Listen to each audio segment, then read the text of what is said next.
What's up, guys? Mickle here, and are we heading into a banking crisis 2.0? In this video, we're going to talk about what happened this weekend and how it's going to have massive implications for the cryptocurrency sector going forward.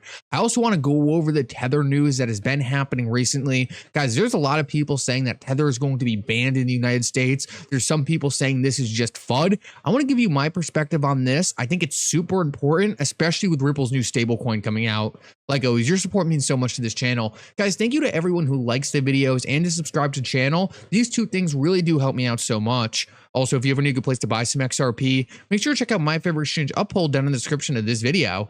With that said, though, let's jump right into it, and I hope you guys enjoyed the content. So I want to start this video out and just quickly bring something to your attention. A lot of people are hyper-focusing on things Charlie Gasparino has been saying on X. Guys, this dude is a fool. I guess his latest quote was that XRP is not a cryptocurrency. Guys, I don't know how it gets any more absurd than this. I think people really need to stop listening to what this guy says because he's clearly just saying whatever to try to get people to get mad, to try to fire people up. Guys, XRP is a cryptocurrency, so to take this seriously or to even be acknowledging the statement, I think is kind of a waste of time. Guys, Charlie's just really salty that XRP was deemed not a security. He thought it was going to be, and he's having a really hard time coming to terms with the fact that he was completely wrong on Judge Torres' ruling. Either way, I just wanted to bring this to your attention because some people are asking me, hey, do I think it means anything that he thinks it's not a cryptocurrency?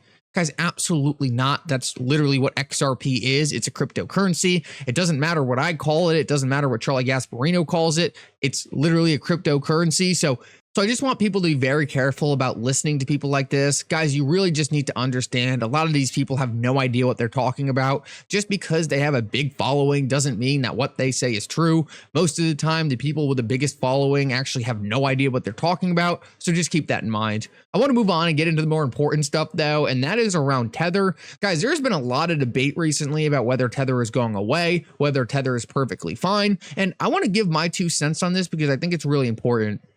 I want to start off and play you this clip because the guy actually talking in this crypto town hall clip is someone who is very, very, very educated on the cryptocurrency market. He seems to have a lot of insight on the inside of what's happening in Washington. His name's Dave Weisberger. He's someone who I've been on the panel with and I really respect his opinion. I want you to listen up what he has to say about Tether because he really is in the know on a lot of this stuff. He runs a cryptocurrency analytics platform for most of the big institutions in the United States. Guys, listen up to this clip, and then I kind of want to break down what he's saying and give you my opinion on how Tether is going to survive going into the future. I think the easiest way for them to do it is to work with a stablecoin provider. So expect Circle to be dragooned into the dark side. And ultimately, whether Tether is allowed in the U.S. is going to be dependent. Forget all the political posturing.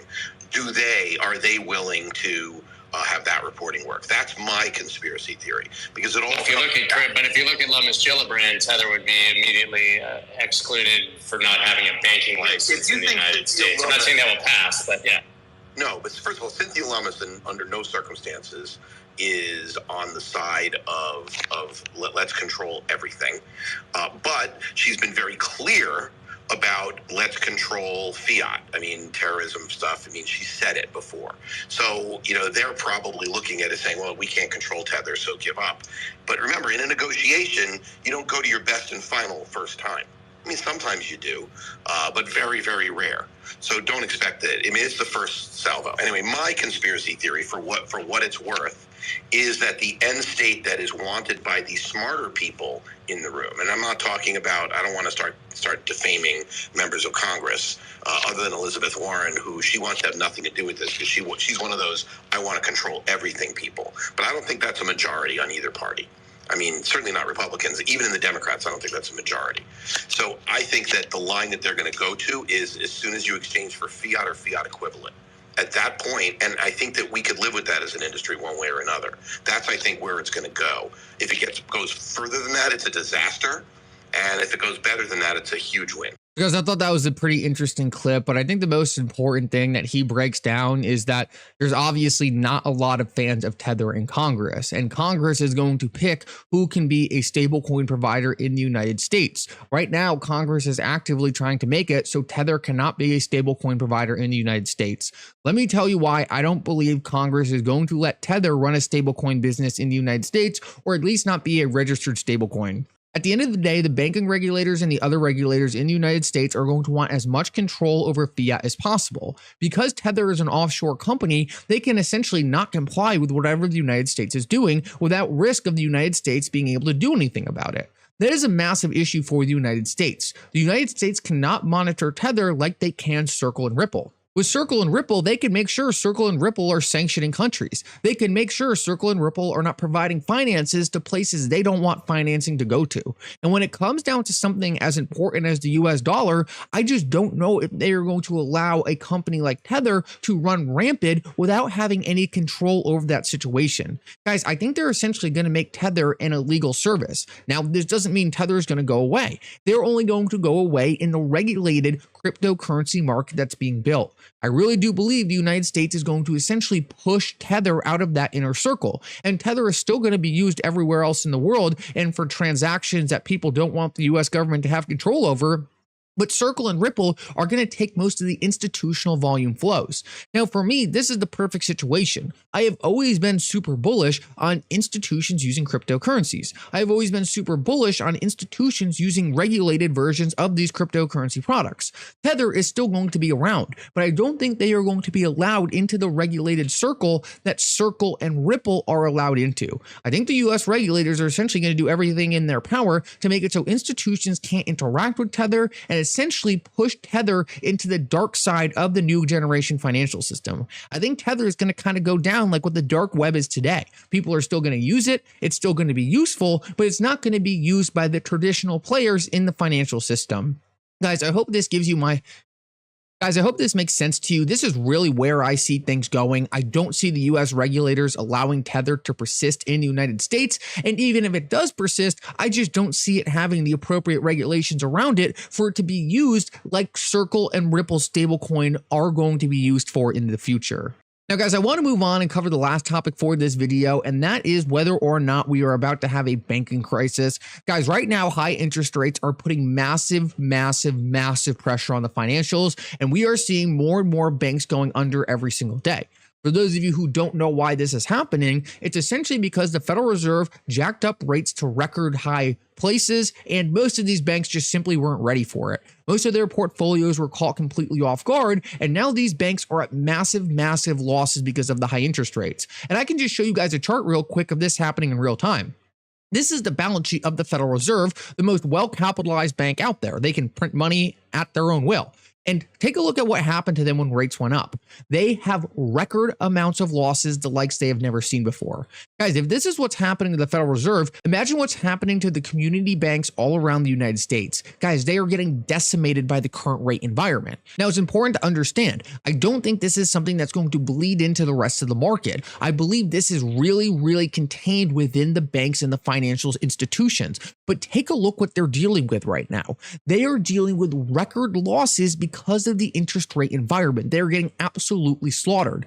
Guys, I think we're going to see more and more of these regional and community banks going under in the near future if the Federal Reserve doesn't hurry up and cut rates. Now, guys, ultimately, I think this is good for the things we're invested in. The things we're invested in, cryptocurrencies, are not affected by the rate environment. Yes, they would do better if rates were low, but it's not like XRP is going to go under because there's high interest rates. They are completely uncorrelated to the interest rate environment. So, guys, as more of these banks go under, it is going to put pressure on the Federal Reserve to take down interest rates, which ultimately is going to allow more money to flow into this asset class. But the best part about being invested in these cryptocurrencies is they are really not affected by the high interest rates. They have already felt it, and they're not really seeing any real repercussions. They are doing perfectly fine. There's no financial risk to them. What we are seeing is the traditional outdated financial system is having massive issues right now. It's outdated. It doesn't work well. It's built on debt and it's just straight up broken.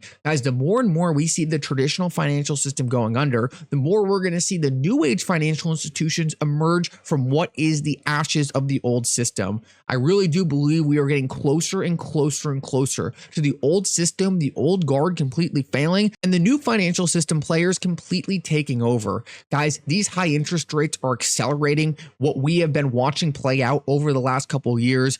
I thought a lot of these institutions were going to take a lot longer to die out, but these high interest rates are making them die out at record paces. Guys, if we have more of these banking institutions go down or severely weakened by the current environment, all while cryptocurrency companies are completely unaffected and things like XRP can start to gain a more significant dominance as the rails in the financial system, guys, we are going to see that when we get to the low interest rates, things like XRP and Ripple and these other tech companies are absolutely going to explode, all while the old guard, the old financial systems were hurt, badly wounded, and if not gone. Guys, I hope this opens your eyes to what's happening behind the scenes right now. We are watching a massive shift from the old version to the new one, and the best part about us is we are invested in the new one. Guys, thank you so much for coming. I hope you enjoyed this update. If you did, make sure to like and subscribe. It really does mean so much. And for now, Mickle out.